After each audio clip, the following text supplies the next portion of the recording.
जय श्री सीताराम। श्री रामचरितमानस तृतीय सोपान अरण्यकांड।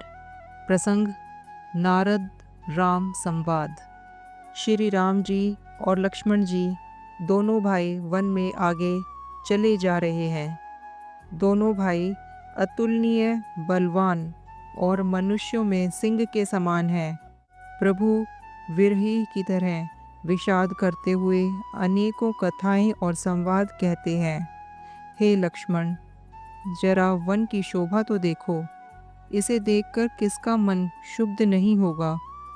पक्षियों और पशुओं के समूह सभी स्त्री सहित हैं, मानो वे मेरी निंदा कर रहे हैं। हमें देखकर जब डर के मारे हिरनियों के झुंड भागने लगते हैं, तब हिरनियाँ उनसे कहती हैं, तुमको भय नहीं है, तुम तो साधारण हिरणों से पैदा हुए हो, अतः तुम आनंद करो। ये तो सोने का हिरण खोजने आए हैं। हाथी हथनियों को साथ लगा लेते हैं। वे मानो मुझे शिक्षा देते हैं कि स्त्री को कभी अकेला नहीं छोड़ना चाहिए। भली भांति चिंतन किए हुए शास्त्रों को भी बार बार देखते रहना चाहिए। अच्छी तरह सेवा किए हुए भी राजा को वश में नहीं समझना चाहिए, और स्त्री को चाहे हृदय में ही क्यों न रखा जाए, परंतु युवती, स्त्री, शास्त्र और राजा किसी के वश में नहीं रहते। हे तात, इस सुंदर वसंत को तो देखो। प्रिया के बिना मुझको यह भय उत्पन्न कर रहा है। मुझे विरह से व्याकुल, बलहीन और बिल्कुल अकेला जानकर कामदेव ने वन, भौरों और पक्षियों को साथ लेकर मुझ पर धावा बोल दिया। परंतु जब उसका दूत यह देख गया कि मैं भाई के साथ हूँ, अकेला नहीं हूँ, तब उसकी बात सुनकर कामदेव ने मानो सेना को रोककर डेरा डाल दिया है। विशाल वृक्षों में लताएं उलझी हुई ऐसी मालूम होती हैं, मानो नाना प्रकार के तंबू तान दिए गए हैं।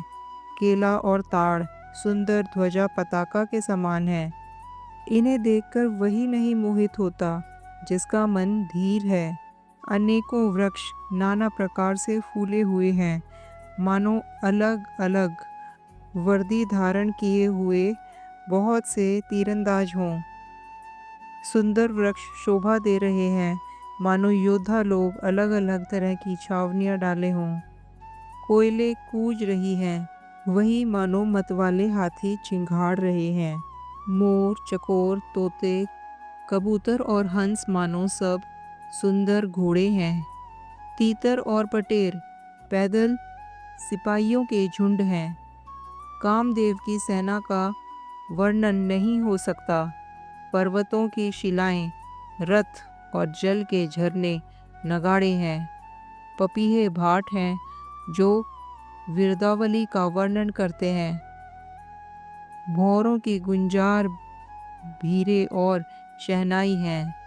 शीतल, मंद और सुगंधित हवा मानो दूत का काम करने लगी है। इस प्रकार चतुरंगिणी सेना साथ लिए कामदेव मानो सबको चुनौती देता हुआ विचर रहा है। हे लक्ष्मण, कामदेव की इस सेना को देखकर जो धीर बने रहते हैं, जगत में उन्हीं की वीरों में प्रतिष्ठा होती है। इस कामदेव के एक स्त्री का बड़ा भारी बल है। उसे जो बच जाए वही श्रेष्ठ योद्धा है। हे तात, काम, क्रोध और लोभ ये तीन अत्यंत प्रबल दुष्ट हैं। ये विज्ञान के धाम मुनियों के भी मन को पल भर में शुद्ध कर देते हैं। लोभ को इच्छा और दंभ का बल है, काम को केवल स्त्री का बल है, और क्रोध को कठोर वचन का बल है। श्रेष्ठ मुनि विचार कर ऐसा कहते हैं। शिवजी कहते हैं, हे पार्वती, श्री रामचंद्र जी तीनों गुणों से परे अर्थात गुणातीत चराचर जगत के स्वामी और सबके अंदर की जानने वाले हैं। उपरोक्त बातें कहकर उन्होंने कामी लोगों की बेबसी दिखाई है और धीर विवेकी पुरुषों के मन में वैराग्य को दृढ़ किया है। काम, क्रोध, लोभ, मद और मोह ये सभी श्री राम जी की दया से छूट जाते हैं।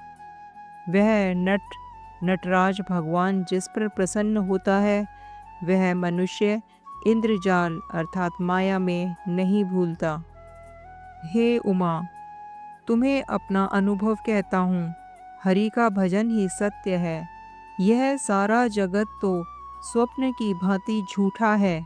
फिर प्रभु श्री रामचंद्र जी पंपा नामक सुंदर और गहरे सरोवर के तीर पर गए। उसका जल संतों के हृदय जैसा निर्मल है। मन को हरने वाले सुंदर 4 घाट बंधे हुए हैं। भांति भांति के पशु जहाँ तहाँ जल पी रहे हैं, मानो उदार दानी पुरुषों के घर याचकों की भीड़ लगी हो। कमल के पत्तों की आड़ में जल का जल्दी पता नहीं मिलता। जैसे माया से ढके रहने के कारण निर्गुण ब्रह्म नहीं दिखता, उस सरोवर के अत्यंत अथाह जल में सब मछलियां सदा एक रस सुखी रहती हैं। जैसे धर्मशील पुरुष के साथ दिन सुखपूर्वक बीतते हैं, उसमें रंग बिरंगे कमल खिलते रहते हैं। बहुत से भौरे मधुर स्वर से गुंजार कर रहे हैं। जल के मुर्गे और राजहंस बोल रहे हैं, मानो प्रभु को देखकर उनकी प्रशंसा कर रहे हों। सुंदर पक्षियों की बोली बड़ी सुहावनी लगती है, मानो रास्ते में जाते हुए पथिकों को बुलाए लेती है। उस पंपासा सरोवर के समीप मुनियों ने आश्रम बना रखे हैं। उसके चारों ओर वन के सुंदर वृक्ष हैं, चंपा, मोलसिरी, कदम्ब, तमाल, पाटल, कटहल, ढाक और आम आदि। बहुत प्रकार के वृक्ष नए नए पत्तों और सुगंधित पुष्पों से युक्त हैं, जिन पर भौरों के समूह गुंजार कर रहे हैं। स्वभाव से ही शीतल, मंद, सुगंधित एवं मन को हर लेने वाली हवा सदा बहती रहती है। कोयलें कुहू कुहू का शब्द कर रही हैं। उनकी रसीली बोली सुनकर मुनियों का भी ध्यान टूट जाता है। फलों के बोझ से झुककर सारे वृक्ष पृथ्वी के पास आ लगे हैं। जैसे परोपकारी पुरुष संपत्ति पाकर विनय से झुक जाते हैं। श्री रामचंद्र जी ने अत्यंत सुंदर तालाब देखकर स्नान किया और परम सुख पाया। एक सुंदर उत्तम वृक्ष की छाया देखकर श्री रघुवीर जी छोटे भाई लक्ष्मण जी सहित बैठ गए। फिर वहाँ सब देवता और मुनि आए और स्तुति करके अपने अपने धाम को चले गए। कृपालु श्री रामचंद्र जी परम प्रसन्न बैठे हुए छोटे भाई लक्ष्मण जी से रसीली कथाएं कह रहे हैं। भगवान को विरह युक्त देखकर नारद जी के मन में विशेष रूप से सोच हुई। उन्होंने विचार किया कि मेरे ही श्राप को स्वीकार करके श्री राम जी नाना प्रकार के दुखों का भार सह रहे हैं। ऐसे भक्त वत्सल्य प्रभु को जाकर देखूं, फिर ऐसा अवसर न बन पाएगा। यह विचार कर नारद जी हाथ में वीणा लिए हुए वहाँ गए जहाँ प्रभु सुखपूर्वक बैठे हुए थे। वे कोमल वाणी से प्रेम के साथ बहुत प्रकार से बखान बखान कर रामचंद्र जी का गान कर रहे थे। दंडवत करते देखकर श्री रामचंद्र जी ने नारद जी को उठा दिया और बहुत देर तक हृदय से लगाए रखा। फिर कुशल पूछकर पास बिठा लिया। लक्ष्मण जी ने आदर के साथ उनके चरण धोए, बहुत प्रकार से विनती करके और प्रभु को मन में प्रसन्न जानकर। तब नारद जी कमल के समान हाथों को जोड़कर वचन बोले, हे स्वभाव से ही उदार श्री रघुनाथ जी, सुनिए, आप सुंदर, अगम और सुगम वर के देने वाले हैं। हे स्वामी, मैं एक वर मांगता हूँ, वह मुझे दीजिए। यद्यपि आप अंतर्यामी होने के नाते सब जानते ही हैं। श्री रामचंद्र जी ने कहा, हे मुनि, तुम मेरा स्वभाव जानते ही हो। क्या मैं अपने भक्तों से कभी कुछ छिपाकर करता हूँ? मुझे ऐसी कौन सी वस्तु प्रिय लगती है जिसे हे मुनि श्रेष्ठ तुम नहीं मांग सकते। मुझे भगत के लिए कुछ भी अदेय नहीं है। ऐसा विश्वास भूल कर भी मत छोड़ो। तब नारद जी हर्षित होकर बोले, मैं ऐसा वर मांगता हूँ, यह धृष्टता करता हूँ। यद्यपि प्रभु के अनेकों नाम हैं और वेद कहते हैं वे सब एक से बढ़कर एक हैं, तो भी हे नाथ, राम नाम सब नामों से बढ़कर हो और पाप रूपी पक्षियों के समूह के लिए यह वधिक के समान हो। आपकी भक्ति पूर्णिमा की रात्रि है, उसमें राम नाम यही पूर्ण चंद्रमा होकर और अन्य सब नाम तारागण होकर भक्तों के हृदय रूपी निर्मल आकाश में निवास करें। कृपा सागर श्री रघुनाथ जी ने मुनि से एवं अस्तु कहा। तब नारद जी ने मन में अत्यंत हर्षित होकर प्रभु के चरणों में मस्तक नवाया। श्री रघुनाथ जी को अत्यंत प्रसन्न जानकर नारद जी फिर कोमल वाणी बोले, हे राम जी, हे रघुनाथ जी, सुनिए। जब आपने अपनी माया को प्रेरित करके मुझे मोहित किया था, तब मैं विवाह करना चाहता था। हे प्रभु, आपने मुझे किस कारण से विवाह नहीं करने दिया? प्रभु बोले, हे मुनि सुनो, मैं तुम्हें हर्ष के साथ कहता हूँ कि जो समस्त आशा भरोसा छोड़कर केवल मुझको ही भजते हैं, मैं सदा उनकी वैसी ही रखवाली करता हूँ जैसे माता बालक की रक्षा करती है। छोटा बच्चा जब दौड़कर आग और सांप को पकड़ने जाता है, तो वहाँ माता उसे अपने हाथों अलग करके बचा लेती है।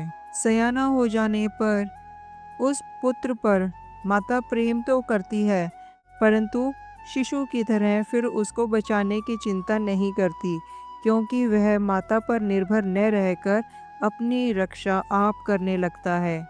ज्ञानी मेरे सयाने पुत्र के समान है और तुम्हारे जैसे अपने बल का मान न करने वाला सेवक मेरे शिशु पुत्र के समान है। मेरे सेवक को केवल मेरा ही बल रहता है और ज्ञानी को अपना बल होता है, पर काम क्रोध रूपी शत्रु तो दोनों के लिए है। भगत के शत्रुओं को मारने की जिम्मेवारी मुझ पर रहती है, क्योंकि वह मेरे परायण होकर मेरा ही बल मानता है, परंतु बल को मारने वाली ज्ञानी के शत्रुओं का नाश करने की जिम्मेवारी मुझ पर नहीं है। ऐसा विचार कर बुद्धिमान लोग मुझको ही भजते हैं। वे ज्ञान प्राप्त होने पर भी भक्ति को नहीं छोड़ते। काम, क्रोध, लोभ और मद आदि मोह अज्ञान की प्रबल सेना है।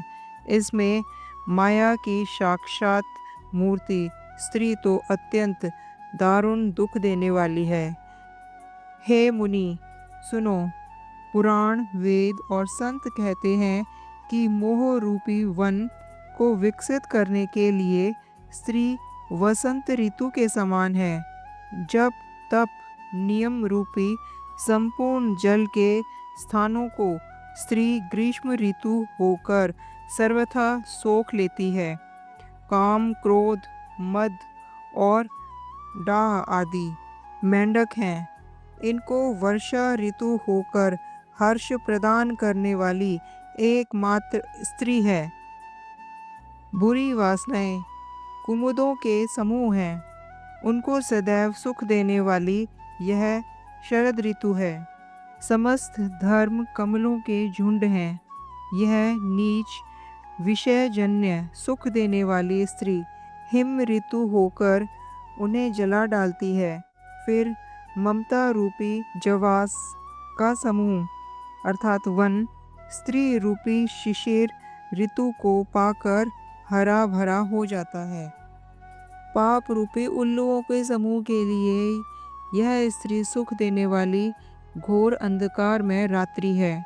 बुद्धि, बल, शील और सत्य ये सब मछलियां हैं और उनको फंसाकर नष्ट करने के लिए स्त्री बंसी के समान है। चतुर पुरुष ऐसा कहते हैं। युवती स्त्री अवगुणों की मूल पीड़ा देने वाली और सब दुखों की खान है। इसलिए हे मुनि, मैंने जी में ऐसा जानकर तुमको विवाह करने से रोका था। श्री रघुनाथ जी के सुंदर वचन सुनकर मुनि का शरीर पुलकित हो गया और नेत्र प्रेम अश्रुओं के जल से भर गए।